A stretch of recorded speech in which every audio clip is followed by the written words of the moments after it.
Hey guys, it's Kaz here, Cats on Camera, and today I'm doing something that I haven't done in like a year maybe longer than that, and that is a favourites video. I watch a lot of people that do favourites videos and I really enjoy watching them, so I figure hopefully I'll enjoy filming them. So here we are, a favourites video.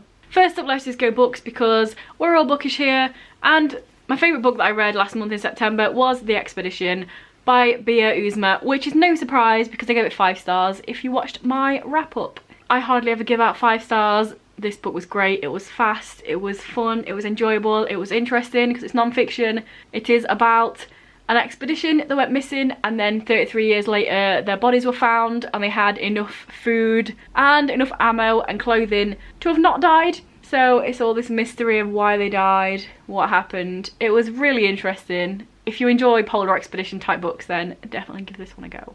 I talked about it a little bit more in my wrap up, so check the video out if you haven't already. Next up, I'm going to talk about a couple of films.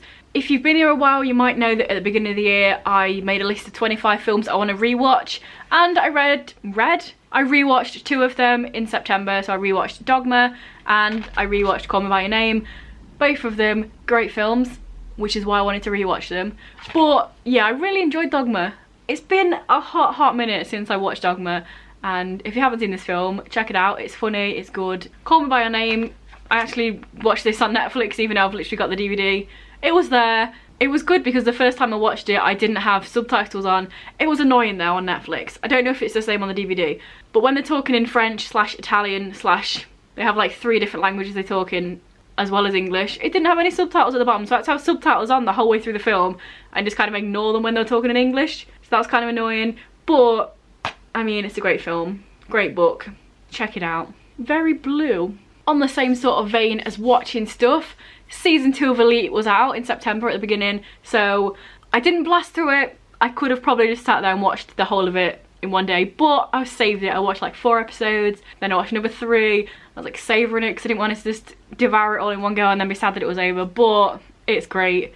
If you've never seen Elite, it is on Netflix and it's a Spanish high school drama with murder, and it's just really good. It's like you'll want to just devour it. It's just really good and fun, and it's set in like a really fancy posh high school, and then these 3 poorer kids go to the high school because their school got burnt down, and then it's told back and forth, present and past day, because a student was murdered and then they're trying to figure out who it was. That's the first season, and the second season they're trying to do other stuff and they've still got that back and forth. It's just really good, and watch it. Another thing I really enjoyed was Criminal UK. This was a limited series. There's only 3 episodes and all 3 of them are just a different crime. It's basically set in a, what's it called? Like in an interviewee place where they're trying to interview someone and figure out if they did this certain crime or what's happening. And like I said, there's only 3 episodes. One of them's got David Tennant in, so you'll probably enjoy that.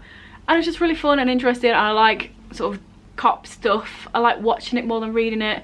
And there's also like Criminal UK, Criminal Spain, Criminal Italy. I think there's 4, so I'm definitely going to watch them when I'm not doing anything else, because obviously I'm going to have to read the subtitles. But definitely worth a watch, very easy to get through. And sticking on the same sort of vein, but also not, kind of, but yes, still police based, I also watched Unbelievable, which is based on the true life thing that happened, where basically this woman was raped in her home and she went to the police, and then they kind of persuaded her to tell them that she was making it up, and then her whole life got screwed over and everyone found out it was her, and people were being mean to her and stuff about lying about being raped.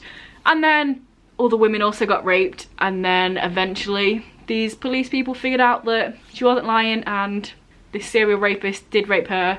And it's just really interesting. It's really annoying to watch as well, because you know when people don't believe people, it's annoying, but it's definitely worth a watch. I think it's like 10 episodes. Again, it's a limited series. It was really interesting. I'd never heard of the case, but it's also a book, which I can't remember what it's called, but there is like a proper non-fiction book about it as well. If you like that sort of thing, check out Unbelievable, because it is really enjoyable. If you can enjoy that sort of thing, but you can, because I do. Next up, some music faves. First of all, again, like the DVDs and the films, at the beginning of the year I had 25 albums I wanted to re-listen to, and I re-listened to 3 of them in September. I've only got 3 left now, so that's good. nearly got them all listened to.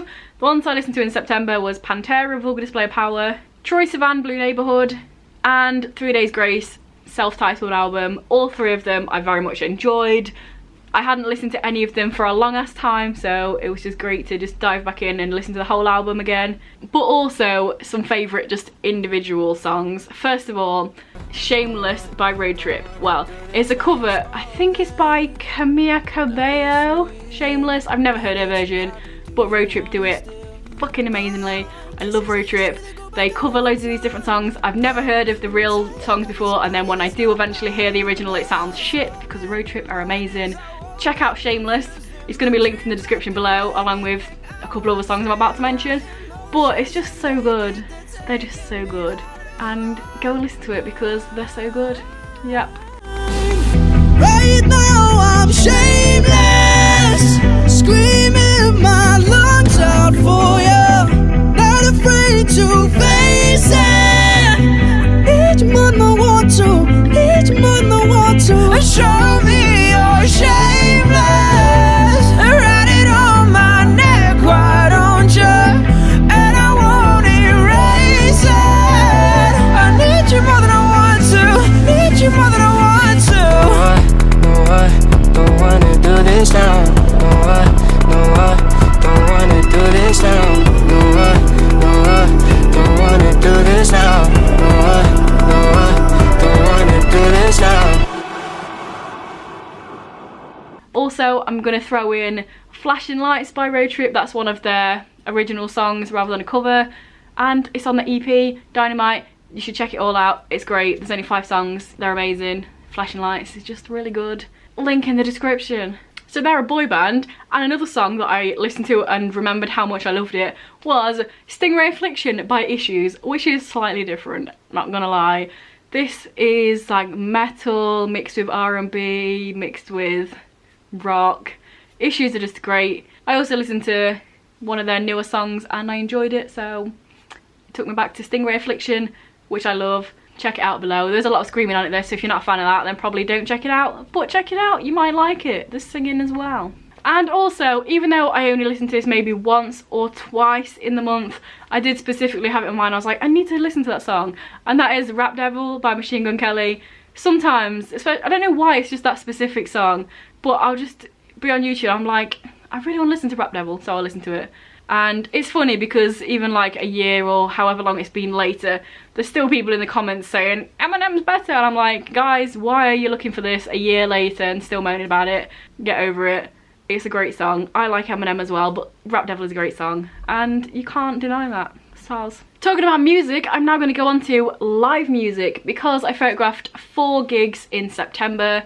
The first one was Skunk Nancy, which was really fun to photograph because Skin, she's incredible. It was like a 2-hour show. She's 52 and she looks like this, and it's just amazing to watch. She was crowd surfing. She was just like, yes, thanks, great. I also photographed Macmillan Fest, which was a day festival, kind of a lot of more local bands or UK bands that are smaller. What did I photograph? Like 19 bands I think that day, so that was a lot of fun. As I'm talking, I would have put up some random pictures here of whoever. There you go. And next up I photographed Ice Nine Kills, who were so good. Honestly, I don't listen to Ice Nine Kills. Yeah, I didn't really know any of the songs, but they're so good live, honestly. They put on such a performance. It's so theatrical. They all have different costumes. So one of them was dressed like the kid from It. One of them was dressed as the dude from Saw. We had Freddie and Jason, both of them, the lead singer. Someone dressed as the Crow, and the other one was Texas Chainsaw Massacre, and they had bits of sounds from the movies in there. They had little acty bits in the middle. It was just great, and I don't think I've ever seen just the whole atmosphere of this theatre live production / concert. It was just incredible, so that was fun. And then last but not least, I photographed Static X. This was the 20th anniversary of their first album, and it was really good. I very almost cried because I had little bits of tears because their singer, you probably don't know this if you've never heard of Static X, but their singer died a few years ago, so it was like a tribute to him as well as the album. And then they dedicated a song to him, and they had a big massive screen in the back with his face on it, and it was just like emotional. But then straight away after it they put on a really silly song, which was good because it made me laugh rather than cry. And also, again with the theatrical thing, Wednesday 13, who was supporting him, the singer was just like changing costumes every single song, and it was really fun to photograph, so that's always a bonus. And last but not least, whilst editing them photos, I've been listening to a lot of Jack Mate's Happy Hour podcast. I would watch it / listen to it on YouTube, but in September, for the first time ever, I actually created a Spotify account so I could listen to the full podcast. So it's a lot easier when I'm editing pictures, where I can just have like an hour and a half podcast on, listening to it. I don't have to look at anything. And just really interesting, and whoever's on, I enjoy it because I enjoy Jack and Jordan and Stevie. So great podcast, check it out. There's no point in me saying necessarily like, oh, I enjoyed this YouTuber and this YouTuber and this YouTuber, because I just watch the same people all the time. I didn't know I was going to do a favourites video, so I didn't actually think about remembering really great videos, so maybe I will for October. So yeah, let me know down below what were your favourite things in October. If you enjoyed what I'm talking about, let me know. If you enjoy this video, let me know, because like I say, I've not done it in a hot minute, so most people watching this will probably have never seen me do a favourites video because it was a long ass time ago when I used to do it. If this is your first video by me and you enjoy it, then please check out some of my others, and if you continue to enjoy them, please subscribe, that'd be awesome. Anyway guys, I'll see you in a few days with another video. Bye.